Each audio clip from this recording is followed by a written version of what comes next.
ఇశ్రాయేలు యొక్క విడుదలలో విమోచనలో ఈ ముగ్గురి పాత్ర ఉంది. ఎవరెవరు? మోషే, అహరోను, మిరియాము. అసలు ఈ ముగ్గురు లేకపోతే ఇంకా లేదు. మోషే ఉన్నాడు నిజమే, మోషేకు సహాయకరంగా. మిరియాము పాత్ర మనం తక్కువని చెప్పలేము, అహరోను కూడా తక్కువ అని చెప్పలేము. అహరోను యాజకుల్లో మొదటి ప్రధాన యాజకుడు. తర్వాత ఈమె ఎవరు అంటే ప్రవక్తిని. చూడండి, మీకా గ్రంథం 6వ అధ్యాయం 4వ వచనం.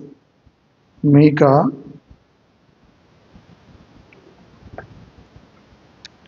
6:4 దొరికిందా? ఐగుప్తు దేశంలో నుండి నేను మిమ్మల్ని రప్పించి తిని, దాసగృహములో నుండి మిమ్మల్ని విమోచించి తిని, మిమ్మల్ని నడిపించుటకై మోషే, అహరోను, మిరియాములను పంపించింది. దేవుడు మాట్లాడుతున్న ఈ మాటలు. కాబట్టి ఐగుప్తు దాసత్తులోంచి విమోచించడానికి నేను ఒక ముగ్గురు ఏర్పరచుకున్నాను. ఆ ముగ్గురు ఎవరంటే, మిమ్మల్ని నడిపించుటకై మోషే, అహరోను, మిరియాములు పంపితున్నాయి. కాబట్టి ఇంత చక్కగా దేవుడు వారి గురించి చెప్పాడు. వారు ఒకే కుటుంబానికి చెందినవారు. ఈ ముగ్గురు తోబుట్టువులు. అందులో పెద్దది ఎవరు? మిరియాం తర్వాత అహరోను తర్వాత మోషే. ఈమె కూడా ముఖ్యంగా చిన్ననాడు మోషేను కాపాడటంలో మిరియాము పాత్ర ఎంతో ఉంది. ఒకవేళ ఆ దినం నిర్గమకాండం 1వ అధ్యాయంలో 2వ అధ్యాయంలో మిరియాము వెళ్ళకపోతే మోషే మనకు మిగిలేవాడు కాదు. అందరూ తల్లిదండ్రులు వెళ్ళిపోయారు. తన తమ్ముడికి ఏమవుతుందని ఎంతో ఆశతో దుఃఖంతో మిరియాము కనిపెట్టుకొని చూస్తుంది.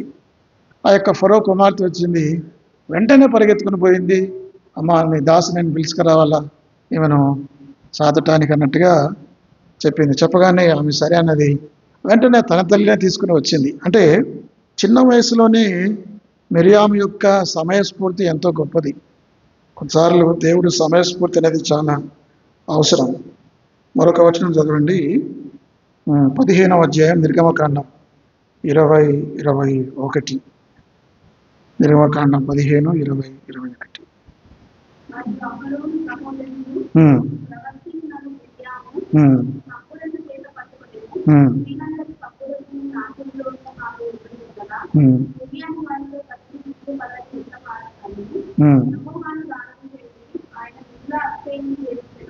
కాబట్టి ఇక్కడ మిరియాము కేవలం అహరోను, మోషేలకు సహోదరి మాత్రమే కాదు, ఆమె దేవుడు ఏర్పరచుకున్న ప్రవక్తిని కూడా.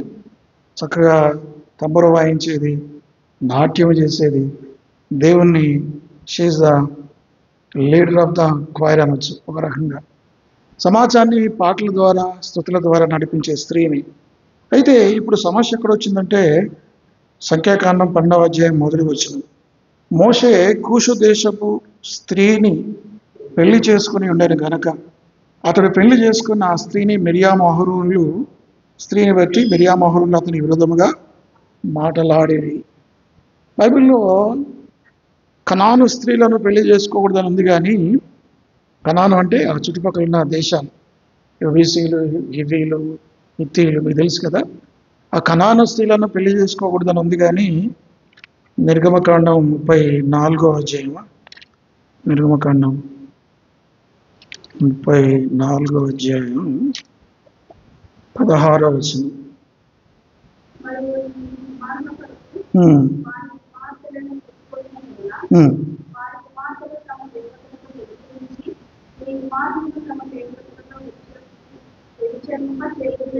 ఇది ఎవరు చెప్తున్నారంటే, మరి నీ కుమారులు అంటే ఇశ్రాయేలు కుమారులు, తర్వాత వారి కుమార్తెలు అంటే ఎవరు? వీళ్ళు కనాను కుమార్తెలు. కనాను కుమార్తెలను ఎట్టి పరిస్థితుల్లో చేసుకోకూడదు, అది ధర్మశాస్త్రం.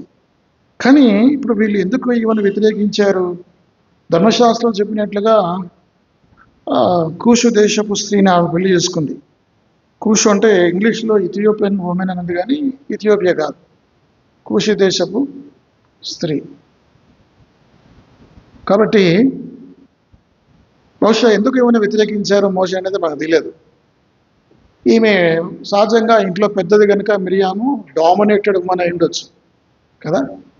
అందరినీ మోషేను అహరోను కూడా డామినేట్ చేసి మెంటాలిటీ ఆమెకు ఉండేను. ఇప్పుడు ఈ రెండవసారి సిప్పోరా చనిపోయిన తర్వాత ఈమెను పెళ్లి చేసుకున్న తర్వాత ఈమె అనుకుంది ఇంతకాలం సిప్పోరా నేను చెప్పినట్టుగా వినేది అనుకోవచ్చు ఆమె, నేనే ఉండేవాని. ఇప్పుడు కొత్త స్త్రీ వచ్చింది, ఈమె నాకేమన్నా పోటీదారు అవుతుందా అన్న భయం ఉంటుంది కదా. ఇది ఎగ్జిస్టెన్స్కి, ఉనికికి, నా ఉనికికి ఏమైనా ప్రమాదం ఉంటుందా అన్న భయం కూడా ఉంటుంది. కొన్నిసార్లు సంఘాల్లో ఇట్లా ఉంటాయి. మనం పరిచర్య జరిగిస్తున్నప్పుడు నాకు ఎవరైనా పోటీగా ఉన్నారా, కొంచెం భయం అనేది ఉంటుంది. కానీ అవి ఉత్తుత భయాలు. అవి బహుశా ఈమె ఎందుకు ఇట్లా భయపడిందో తెలియదు. కానీ ఇద్దరు అక్క తమ్ముళ్ళు కలిసి మోషేకు వ్యతిరేకంగా మాట్లాడారు. అక్కడ ఆ స్త్రీని బట్టి, పెళ్లి చేసుకున్న ఆ స్త్రీని బట్టి మొదటి వచ్చి మిరియాము అహరోనులు అతనికి విరోధంగా మాట్లాడారు. కానీ వారు ఆయనకు విరోధంగా మాట్లాడారు, కానీ ఆయన మాత్రం ఒక్క మాట కూడా అనలేదు. అది గొప్ప సంగతి. క్రైస్తవ సుగుణం ఏమిటంటే, ఇతరులు మనం అన్నారనుకోండి, మనం కూడా వాళ్ళంటే అర్థమే ఉంది. మన క్రైస్తవ్యం, క్రీస్తు సుగుణాలు, క్రీస్తు ప్రేమ, దేవుని జాలి, కరుణ, క్షమాపణ, ఈ మాటలు మాట్లాడే మనం వారి వల్లే మనం ప్రవర్తిస్తే వాళ్ళకి మనకు తేడా ఉండదు. కాబట్టి ఎవరైనా మనల్ని ఏమన్నా అన్నప్పుడు మనం ఏం చేయాలంటే, మనం వారి వల్లే మాట్లాడకూడదు. ఎందుకంటే వారికి దేవుని భయం లేకపోవచ్చు, అంత ప్రత్యేకమైన పరిశుద్ధమైన జీవితం లేకపోవచ్చు.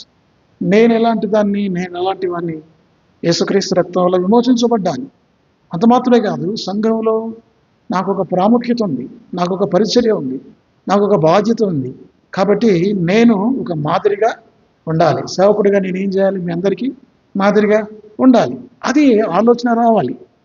మోషేకు అటువంటి, చూడండి ఆ మోషే గురించి ఆ తర్వాత రాశాడు. 3వ వచనం చదవండి అమ్మా. ఆ మాట వినెను, అందరిలో మిక్కిలి సాత్వికుడు. కాబట్టి ఆయన ఏం మాట్లాడలేదు. సాత్వికమైన గుణం ఈ 7 సుగుణాలలో, ఆత్మఫలాలు ఒకటి: ప్రేమ, సంతోషము, సమాధానము, దీర్ఘశాంతము, దయాలుత్వము, మంచితనము, విశ్వాసము. సాత్వికం వచ్చిందా? సాత్వికము, ఆశా నిగ్రహం. సరే, సాత్విక అనేది ఆత్మఫలాలు ఒకటి. సాత్విక ఇంగ్లీష్లో ఏమంటారంటే meekness. Meekness is not weakness. అంటే సాత్వికం అంటే తగ్గించుకున్నారంటే బలహీనని కాదు. కాబట్టి కొన్నిసార్లు మోషే ఎంత అద్భుతంగా, అసలు మోషే క్యారెక్టరు దేవుడు మెచ్చుకునే స్థాయికి వచ్చాడు. మోషే ఎవరనుకున్నారు? దేవుడు అంటున్నాడు, మీలాంటి వాడు కాదు. మోషే ఎలాంటి వాడు? భూమి మీద మిక్కిలి సాత్వికుడు. రెండవది మోషే గురించి ఏం చెప్తున్నాడంటే నమ్మకమైన వాడు. ఎక్కడుందన్నమాట? 7వ వచనం. అతడు నా ఇల్లంతటిలో నమ్మకమైన వాడు. 6వ వచనం చివరి భాగంలో ఉంది, నా సేవకుడైన మోషే అట్టివాడు కాడు. అంటే ఎట్టివాడో దేవునికి తెలుసు. మన బిహేవియర్ ఇట్లా ఉండాలి. ఒక నాయకుని యొక్క లక్షణాలు, నాయకత్వం అంటే మీరు అనుకుంటారు ఏదో గంభీరంగా ఉండాలి, వీళ్ళను సూటిపోటు మాట్లాడాలి, వాళ్ళని కంట్రోల్ చేయాలి. అది కాదు నాయకత్వం. నాయకత్వం అంటే ఏంటంటే మోషే చూసి మనం నేర్చుకోవాలి. మోషే వినయంగా ఉన్నవాడు. పాత నిబంధనలో మిక్కిలి సాత్వికుడైన మాట మోషేకి రాయబడితే, కొత్త నిబంధనలో మిక్కిలి సాత్వికుడు ఎవరి గురించి రాయబడింది? యేసుప్రభు గురించి. మత్తయి సువార్త 11లో ఉంది, 28 ఉంది, నేను సాత్వికుడను. అంటే యేసుప్రభు వారి గుణానికి సరిపోయే గుణం ఉంది. అది దేవుని బిడ్డలంగా ఇది అలవర్చుకోవాలి. మన బోధలు, మన పరిచర్యలు, ఇవన్నీ తర్వాత, మన ప్రార్థనలు, మన ఆధిక్యతలు, ఇవన్నీ సెకండరీ. ప్రైమరీ థింగ్ ఏమిటంటే దేవుని యొక్క గుణలక్షణాలు మనం సొంతం చేసుకోవాలి. అది చాలా ప్రాముఖ్యం. కాబట్టి ఒకవేళ మోషే కూడా అహరోను మిరియాము మాట్లాడినట్టుగా ఈయన కూడా మాట్లాడితే అప్పుడు దేవుడు మోషేని వెనకేసుకొచ్చేవాడా? మీరు చెప్పండి. లేదు, మోషే మౌనంగా ఉన్నాడు. కొన్నిసార్లు మీరు ఎవరన్నా మిమ్మల్ని ఏదన్నా అన్నప్పుడు మీరు మౌనంగా ఉంటే ఆ సైలెన్స్ అనేది 100 మాటలు అనే దానికంటే ఎక్కువ. అంత పవర్ ఉంటుంది దానికి, అంత శక్తి ఉంటుంది. అర్థమవుతుంది ఆ మాటలు? మన మౌనం కొన్నిసార్లు వాళ్ళని బాధపడుతుంది. అరే ఇంత మాట అన్నా కానీ ఈ మనిషి ఏమి మాట్లాడలేదే అని ఆ వ్యక్తి తర్వాత బాధపడతాడు.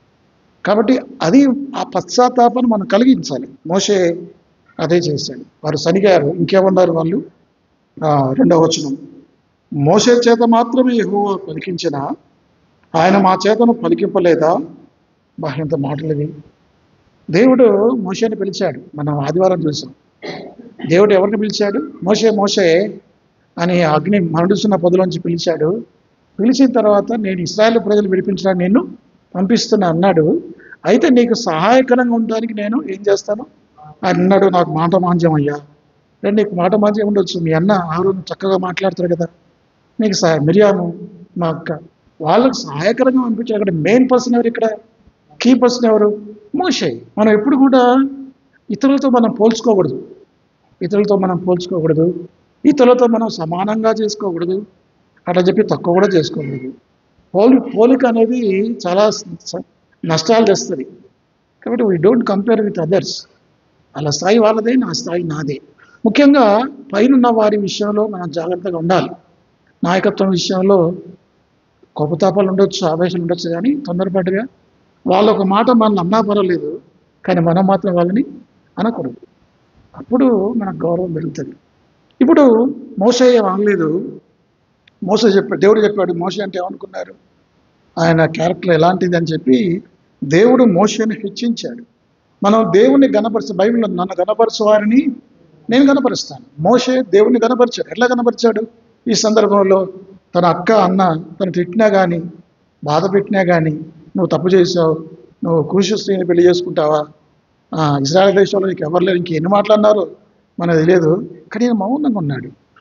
అంటే తన మౌనం ద్వారా దేవుని గణపరిచాడు. అప్పుడు దేవుడు ఆయన్ని గణపరిచాడు. అర్థమవుతుంది? ఇవి క్రిస్టియన్ క్యారెక్టర్ అండ్ కండక్ట్. మీరు చిన్నప్పుడు స్కూల్లో 10th క్లాస్ పాస్ అయిన తర్వాత టీచర్తో పాటు ఇంకేమి ఇచ్చేవాళ్ళు? టీచర్తో పాటు ఇంకోటి ఇచ్చారు, ఇంకో సర్టిఫికేట్ ఇచ్చాం. బోనఫైడ్ కాదు, బోనఫైడ్ అనుకో, కాండక్ట్ సర్టిఫికేట్ ఇచ్చేవాళ్ళు. ఆ కాండక్ట్ సర్టిఫికేట్ ఏమని రాయాలి? ఇతని ప్రవర్తన గుడ్ అనే మాట ఉంటుంది అక్కడ. మీకు కాండక్ట్ సర్టిఫికేట్ మీకు తెలిసి ఐడియా ఉంది కదా. టీచర్లాగా ఉంటుంది, కాండక్ట్ సపరేట్గా ఇస్తారు. క్యారెక్టర్ కాండక్ట్ సర్టిఫికేట్ ఇస్తారు. నాకు ఇచ్చారు ఆ రోజుల్లో. కాబట్టి అది చాలా ముఖ్యం. మనం ఎంత చదివాము, ఎన్ని మార్కులు తెచ్చుకున్నాము అనేది ముఖ్యమే, కానీ దానికంటే ముఖ్యం ఏంటంటే మన క్యారెక్టర్ ఎక్కడుంది. స్కూల్లో ఉన్నంత కాలం ఈ 5 సంవత్సరాలు, ఈ హై స్కూల్లో 3 సంవత్సరాలు ఎట్లా ఉన్నాడు? పాస్టర్గా వచ్చిన ఈయన ఈ 2 సంవత్సరాలు ఎట్లా ఉన్నాడు? ఈయన క్యారెక్టర్ కండక్ట్ అవి లెక్కలోకి వస్తాయి. నేను ఎంత బాగా వాక్యం చెప్పినట్టు చెప్పడం కాదు, అది ముఖ్యం కాదు. నేను ఎంత బాగా వాక్యం చెప్పినా నేను కోపిస్తాను అనుకో. ఫర్ ఎగ్జాంపుల్ నా సంగతి చెప్తా. నేను రూడ్గా బిహేవ్ చేశాను అనుకోండి, నా క్యారెక్టర్ మీ ముందు నేను పోగొట్టుకున్నామని అవుతాను. ఇది ఎంత ముఖ్యమో అదంత ముఖ్యం. చాలా సంఘాల్లో దైవ సేవకులు వాళ్ళకంత వాక్యం లేకపోయినా ప్రేమ చూపించి వాళ్ళు ఇతరుల మనస్సు గెలుచుకుంటారు. అంటే వాక్య పరిచర్యకుంటే ప్రేమ చూపించడం అనేది చాలా ప్రాముఖ్యం. ఇతరులతో ప్రేమగా మాట్లాడటం, తగ్గించుకోవటం, అందరిని కన్సర్న్ చేయటం, అందరిని పట్టించుకోవటం, అందరినీ సమానమైన భావంతో చూడడం అనేది ఇవి సేవకులే కాదు, మీతో అందరూ కూడా పాటించాల్సిందే, తప్పదు, మినహాయింపు లేదు. కానీ వీళ్ళు అట్లా చేయలేదు. వీళ్ళు పాపం చేశారు.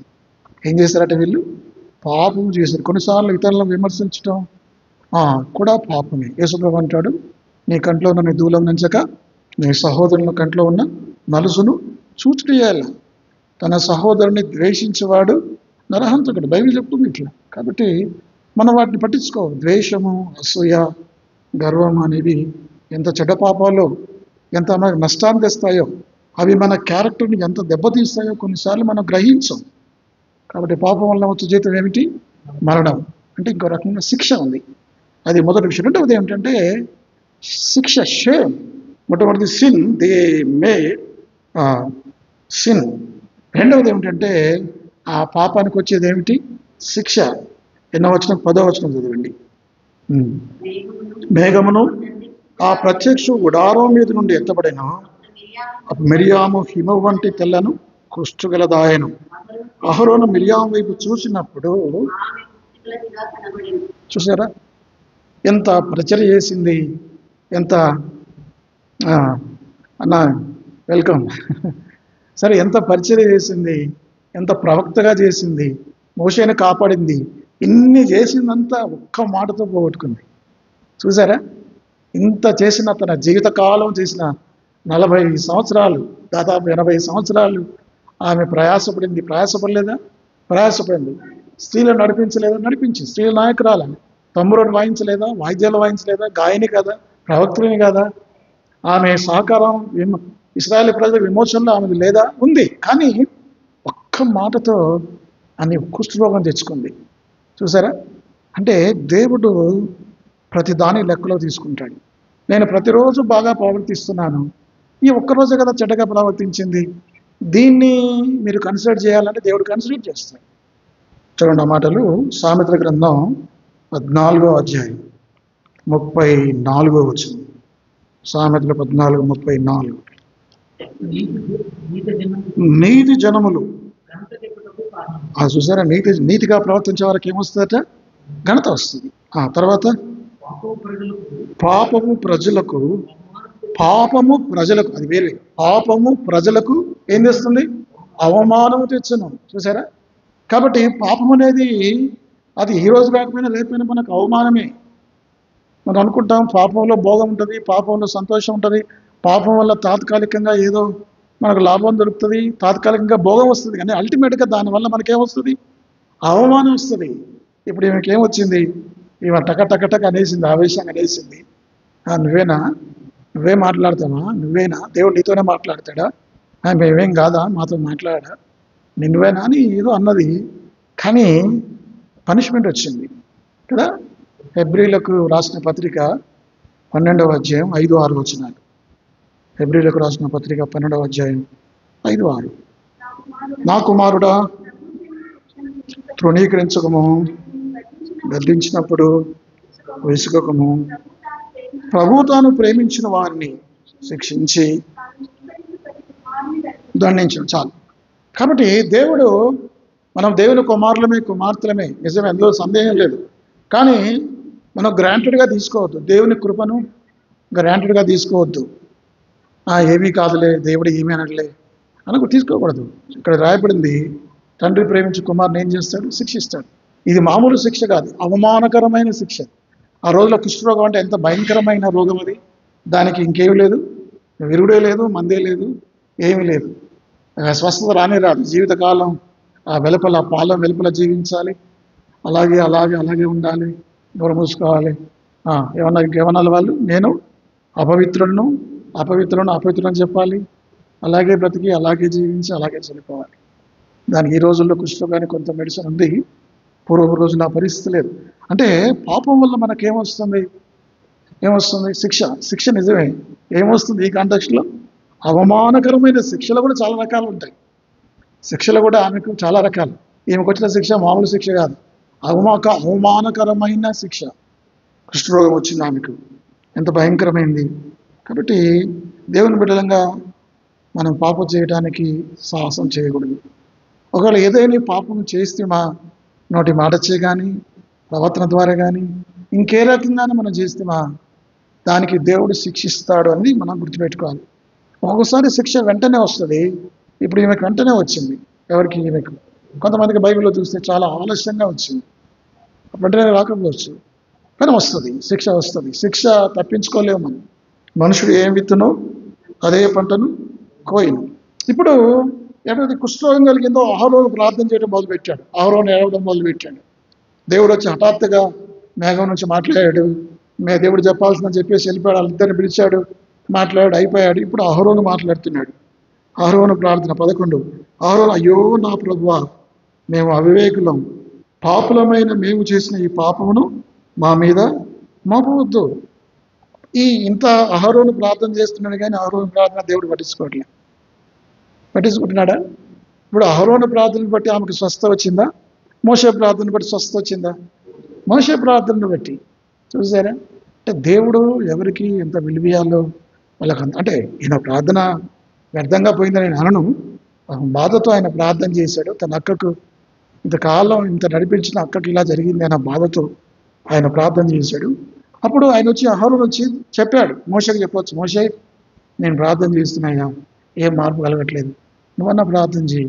సరే మేము ఏదో పొరపాటు చేసాం, నువ్వు క్షమించు, నువ్వు ప్రార్థన చేయి, నీ ప్రార్థన దేవుడు వింటాడు అన్నప్పుడు ఈయన ఏం చేశాడంటే ప్రార్థన చేశాడు.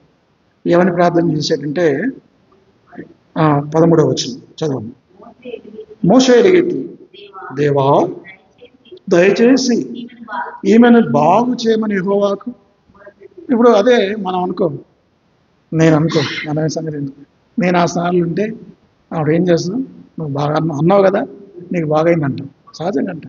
దేవుడు చూడు నమ్మకస్తు నమ్మదగిన వాడు, ఆమె ఏం చేసినా ఆమెకి ఇచ్చినంట. కానీ మోషే అలాంటి వాడు కాదు. దేవుని పిల్లలను అలా ఇప్పుడు మోషే అనొచ్చు, మోషే నన్ను అన్నా పర్లేదు, నన్ను బాధ పెట్టినా పర్వాలేదు, కానీ నేను మాత్రం ఆమె క్షేమం కోరుతా, ఆమెకు స్వస్థత కోసం ప్రార్థన చేస్తా. అది క్రైస్తవ గుణం. ఇప్పుడు చదవండి లూకాసు వార్త 6వ అధ్యాయం 27, 28. లూకా 6, 27, 28.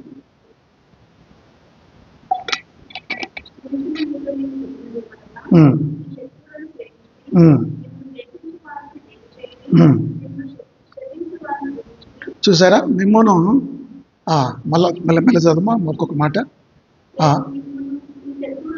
ఒకటి, మీ శత్రువులను ప్రేమించుడి, మిమ్మల్ని ద్వేషించు వారిని మేలు చేయడి. అది మోషేను వాళ్ళు ద్వేషిస్తున్నారు ఒక రకంగా. కాబట్టి మోషే ఏం చేస్తున్నాడు? ద్వేషానికి ద్వేషమా సమాధానం? కాదు. ద్వేషానికి ఏం చేశాడు మోషే? మేలు చేశాడు. నా అక్క నన్ను అన్నది అంటే అన్నదిలే పర్వాలేదు. రాజు వాళ్ళ ఇంట్లో మేము గుడికి వెళ్ళినప్పుడు రవణ ఏదో అన్నాడు కోపంగా. అప్పుడు రాజు ఏమన్నాడు, ఆ మాట గుర్తుంది. అంటే అన్నాడులే అక్క, అంతే కదా, అంటే అన్నాడు పెద్దోడు కదా, అంటే అన్నాడులే. కాబట్టి మర్చిపోవాలి, అది సుగుణం మనం నేర్చుకోవాలి.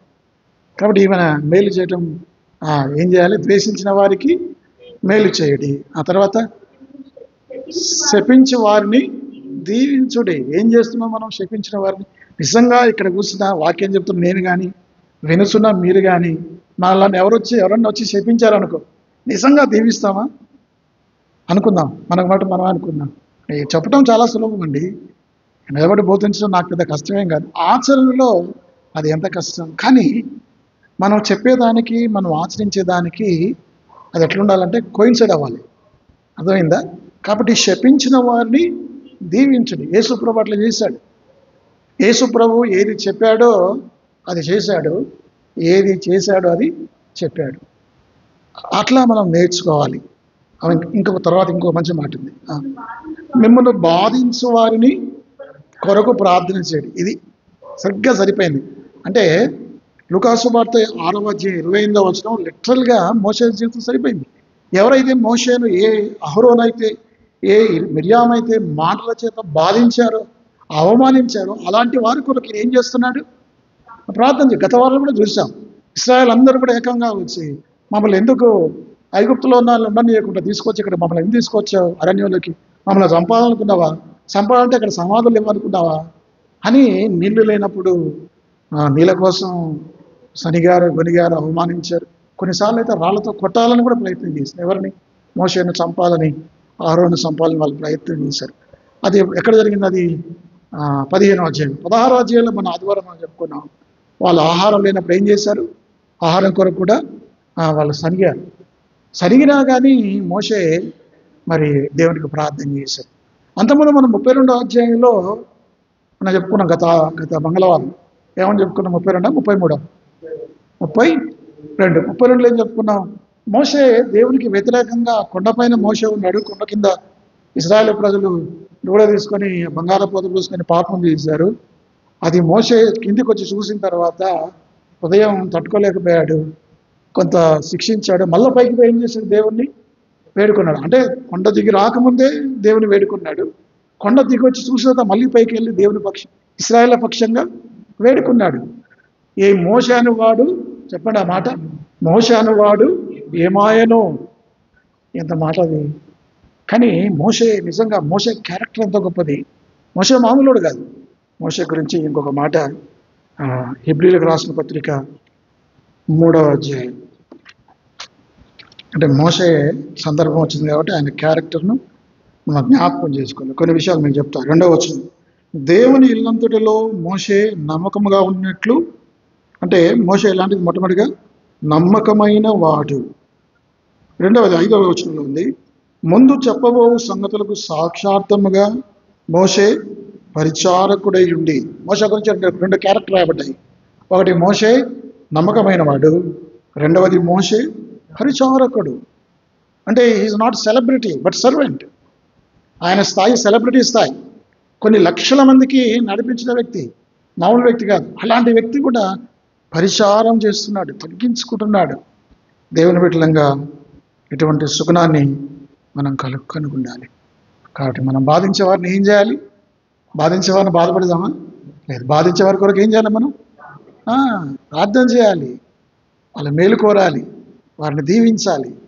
కాబట్టి కపటం మనస్సు మనకు ఉండకూడదు. ఆయన నోట ఏ కపటమును లేదు. అది అలాంటి సుగుణం మనం నేర్చుకోవాలి. ఇప్పుడు నేను 3 చెప్పా. ఒకటి ద సిన్, వారు చేసిన పాపం. రెండవది ఏమిటి? ద షేమ్, వారికి వచ్చిన అవమానం. మూడవది ద సప్లికేషన్. జేమ్స్ యాకోబు పత్రిక 5వ అధ్యాయం 16వ వచనం. అంటే మరి నీతిమంతులైన వారి ప్రార్థన ఎలా ఉంటుంది? ఈయన ఏమి పొడవైన ప్రార్థన చేయలే. చదవమ్మా. నీతిమంతుని విజ్ఞాపన మనపూర్వకమైనదై బహుబలము గలదై ఉండును. చూసారా? నీతిమంతుని ప్రార్థనట మనపూర్వకంగా ఉంటుంది, బహుబలమైనది ఉంటుంది, శక్తివంతం ఉంటుంది. ఇప్పుడు ఈయన ఏమైనా పొడవైన ప్రార్థన చేశాడా? 13వ వచనం, సంఖ్యాకాండం 12:13. పొడవైన ప్రార్థన. ఏమన్నాడు? మోషే ఎలుగెత్తి ఏం చెప్పాడు? దేవా దయచేసి ఈమెను బాగు చేయి. అంతే. Short prayer, very short but powerful prayer. ఆ యొక్క ఎవరు పరిచయుడు సుంకర్లో పరిచయుడు సుదీర్ఘమైన ప్రార్థన చేశాడు. ఏమి అక్కడికి ప్రార్థన. ఈ సుంకరి ఒకటే ఒక మాట, పాపేనన్ను గుండె కొట్టుకుని 7 రంగు కొట్టుకుని పాపేనన్ను కరుణించు. ఇతను నీతిమంతుడిగా తీర్చబడ్డాడు, అతను నీతిమంతుడిగా తీర్చకుండా వదిలివేయబడ్డాడు. కాబట్టి మనం ద సింపతి, సప్లికేషన్ అంటే ప్రార్థన. వెంటనే మోషే విజ్ఞాపన ప్రార్థన చేశాడు. తర్వాత ఏం చేశాడంటే సింపతి. ఇతరుల ఏళ్ళ మనం జాలి చూపించాలి. ఇతరుల ఏళ్ళ మనం ఏం చూపించాలి? జాలి, కరుణ, క్షమ, గుణాలు కలిగి ఉండాలి. అట్లా చేశాడు కదా. అట్లా చేస్తాడు. ఇతరులు మళ్ళీ బాధ పెడతారు, వాళ్ళకి హక్కు ఉంది. ఇతరులు మళ్ళీ డిస్టర్బ్, ఒక వీడియో విన్నాను. ఆయన ఏమంటాడంటే ఇతరులు మళ్ళీ డిస్టర్బ్ చేసే హక్కు వాళ్ళకు ఉంది. వాళ్ళ ఇంట్లో వాళ్ళు కానీ బయట వాళ్ళు కానీ వాళ్ళు మళ్ళీ డిస్టర్బ్ చేస్తారు. కానీ మనం ఏం కావద్దు, మనం డిస్టర్బ్ కావద్దు. ఇప్పుడు వాళ్ళను డిస్టర్బ్ చేసే హక్కు నువ్వు ఇంటికి అనే హక్కు మనకు లేదు. వాళ్ళు చేస్తారు అంతే, వాళ్ళు అట్లాగే ప్రవర్తిస్తారు. బట్ మనం మాత్రం స్టేబుల్గా ఉండాలి, మనం డిస్టర్బెన్స్ కాకూడదు. ఇప్పుడు ఇక్కడ ఏం చేశాడంటే ఈయన మోషే ఆమె మీద సింపతి చూపించాడు, జాలు చూపించాడు, దయ చూపించాడు. అంత మాత్రమే కాదు, ఎంత స్పీడ్గా వచ్చాడంటే చాలా వేగంగా వచ్చి ప్రార్థన చేశాడు. ప్రార్థన చేయటంలో, విజ్ఞాపన చేయటంలో అక్కడ కష్టం ఉంది. మిరియాము తన సొంత అక్క ఇంతకాలం నాతో పరిచర్యలో ముందుకు సాగింది, ఎంతో అద్భుతంగా ఇశ్రాయేలు ప్రజలను నడిపించింది, తొందరపడ్డది అన్నది, నన్ను అన్నా పర్వాలేదు. కానీ ఏం చేశాడు? వేగంగా ప్రార్థన చేయటంలో ఆలస్యం చేయలేదు, వెంటనే ప్రార్థన చేయడం. చదవండి, కీర్తన గ్రంథం 70వ అధ్యాయం 1వ వచనం. కీర్తనలు 70. దేవా నన్ను విడిపించుటకు,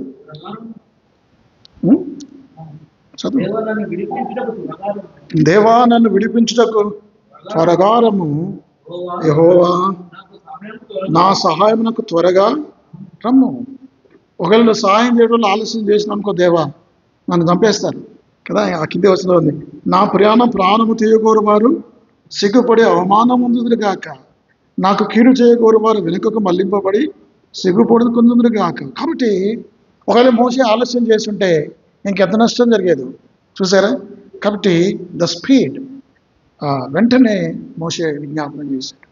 విజ్ఞాపన చేయటంలో, ప్రార్థన చేయటంలో మనం నిర్లక్ష్యం చేయకూడదు, అలక్ష్యం చేయకూడదు. వెంటనే ప్రార్థన చేయాలి. ఏదైనా పొరపాటు జరిగిందా, ఏదైనా నష్టం జరిగిందా, ఏదైనా పాపంలో పడ్డామా, ఏం చేయాలి? ఇప్పుడు మనం చెప్పుకున్నాం, గతంలో దావీదు పాపం చేశాడు, వెంటనే పశ్చాత్తాపడ్డా? లేదు, 1 సంవత్సరం ఆగాడు. ఆ సంవత్సరంలో ఎంత నష్టం జరగాలో అంత నష్టం జరిగింది. ఏదైనా సరే ఒక పరిస్థితి వచ్చినప్పుడు, అది మనకు తెలిసినప్పుడు వెంటనే ప్రార్థన చేయాలి. మోషే ఆమె మీద జాలి పడ్డాడు 4వది. 5వది ఏం చేశాడంటే ఆమె వెంటనే స్పీడ్గా వచ్చి ప్రార్థన చేశాడు. ఇంకో మాట చదవండి, 15వ అధ్యాయం 26వ వచనం.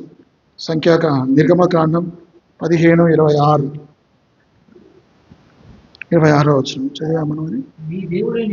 మీ దేవుడైన యెహోవా, యెహోవా వాక్కును అటు చదవాలి. మీ దేవుడైన యెహోవా వాక్కును శ్రద్ధగా విని చేసి విధేయులై నడిచిన ఐగుప్తులకు చేసిన రోగములలో ఏది మీకు రాని అని అంటే ఒక షరతు పెట్టాడు దేవుడు. ఏమిటి ఆ షరతు అంటే పైన ఉన్నాయి. ఇంకేమంటాడు? చదవండి. నిన్ను స్వస్థపరిచే యెహోవాను నేనే. ఇప్పుడు స్వస్థపరిచేది ఎవరు? ఒక ఊరిలో ఒక వ్యక్తికి భయంకరమైన జబ్బు వచ్చింది. వాళ్ళు పేదవాళ్ళు చికిత్స కోసం ఏమీ చేయలేరు, డబ్బులు లేవు, ఏం చేయాలి? అప్పుడు ఆ గ్రామంలో వచ్చిన చర్చ్ ఉంది. సంఘస్థులందరూ భారంతో కలిసి ప్రార్థన చేశారు. సంఘస్థులందరూ ఏం చేశారు?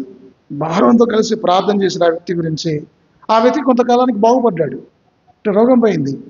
కాబట్టి మనం చేసే ప్రార్థనలు ఇది అంటే ప్రార్థనలు కూడా వాగ్దానం ఎత్తిపడాలి. ఏమన్నాడు దేవుడు? నిన్ను స్వస్థపరచు యెహోవాను నేనే. ప్రభా నువ్వు ఇట్లా అన్నావు కదా ప్రార్థన మీరు స్వస్థపరచండి అట్లని చెప్పి ఆ పైన ఇంకొక కండిషన్ పెట్టాడు. ఏం పెట్టాడు?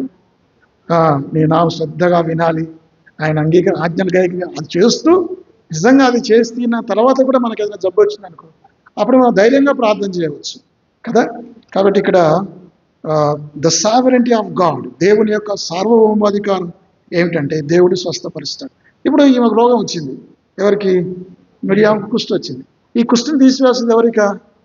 దేవుడు తప్ప ఆ రోజుల్లో ఇంకెవ్వడు ఏమీ చేయలేడు. దేవుని సార్వభౌమాధికారాన్ని గుర్తించి ఎంత సింపుల్ ప్రేయర్ అంటే ఆయన చేసిన ప్రార్థన 13వ వచనం, సంఖ్యా 12:13. మోషే ఎలుగెత్తి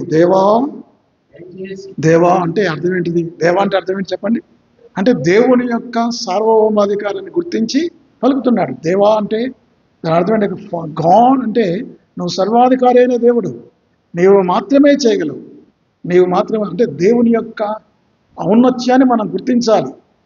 ప్రార్థనకి వెళ్ళగానే ప్రభా వాళ్ళకి సహాయం చేయి, వీళ్ళకి సహాయం చేయి, అదిగా దేవుని యొక్క సార్వభౌమాధికారిని ఏం చేయాలి? మనం గుర్తించాలి. దేవా అనడంలో ఇంత మాటలు ఉన్నాయి. ఇంకేమన్నాడు ఆయన? దయచేసి, ఎంత తగ్గింపు. ప్రార్థనలు ఏముండాలి? తగ్గింపు, వినే ఉండాలి.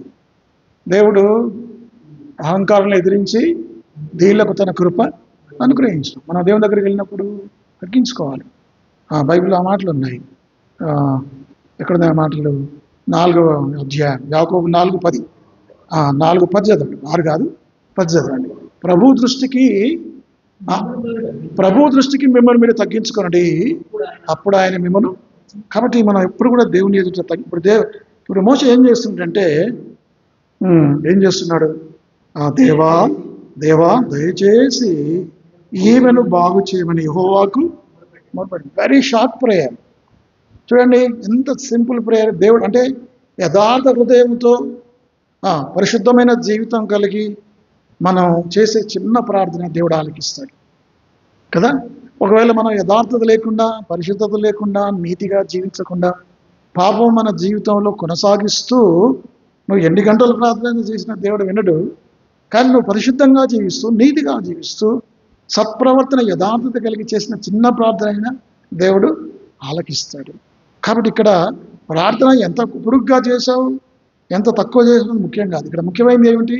ఎంత యథార్థంగా నువ్వు జీవించావు, ఎంత పరిశుద్ధంగా నువ్వు జీవించావు, అది ఎంత పశ్చాత్తాపంతో నువ్వు ప్రార్థన చేశావు అన్నది ముఖ్యం. అది 6వది. చివరిది ఏంటంటే ద సొల్యూషన్. 14వ అధ్యాయం 15వ వచనం.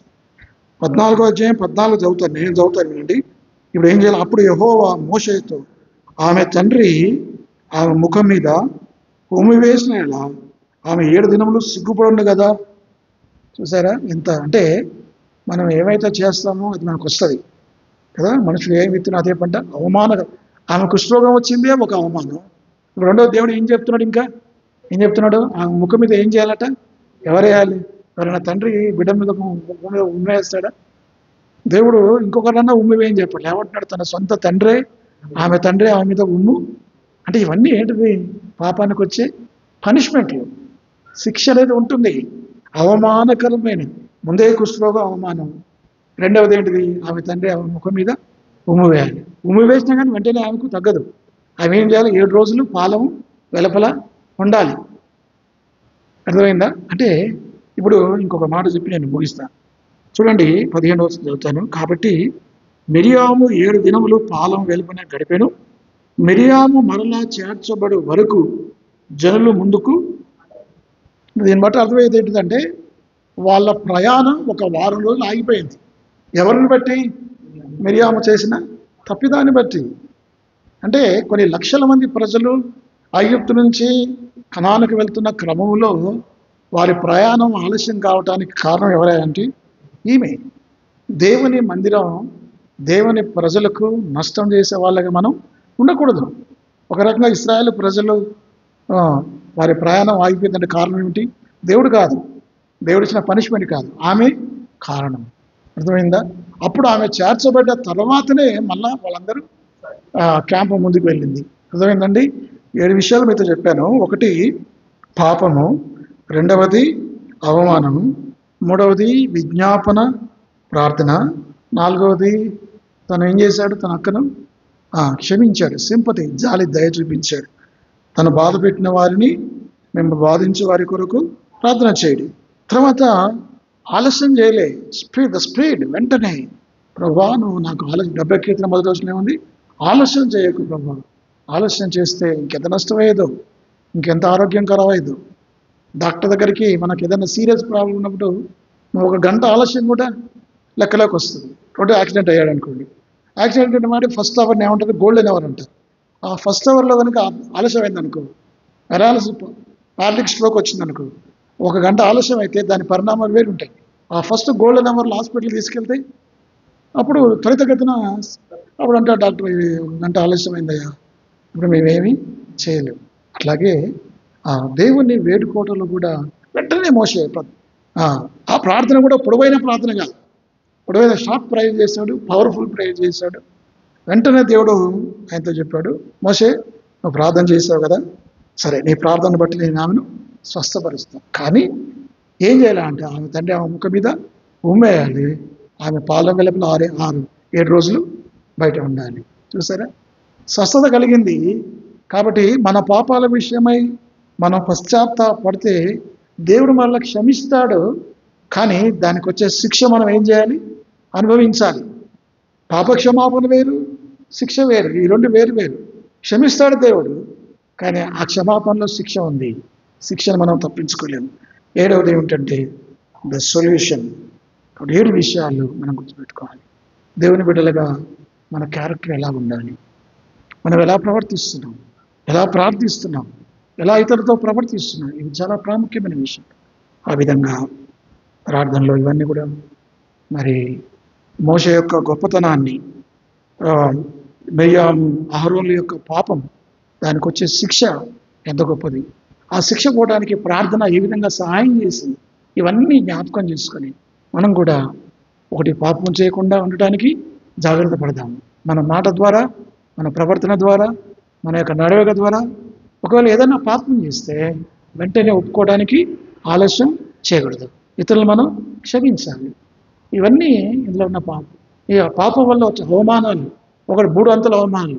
ఏంటి అవమానం? ఒకటి, ఆమెకు కుష్ఠరోగం వచ్చింది. 2వది, ఆమెకు తండ్రి ఆమె ముఖం మీద ఉమ్మి వేయాలి. 3వది, పాలెం వెలుపల దూరంగా ఉండాలి. అంటే పాపానికి శిక్ష వస్తుంది. దేవుడు క్షమిస్తాడు, మళ్ళీ ఆమె చేర్చుకున్నాడు. బట్ ఆ పాపానికి ఆమె శిక్ష అనుభవించాల్సింది. పాపం చేసిన ప్రతి మానవుడు, ప్రతి వ్యక్తి కూడా ఆ శిక్ష ఉంటుందని గుర్తెరిగి మనం జాగ్రత్తగా ఉండాలి. దేవుడు వాక్యం దీవించుగాక.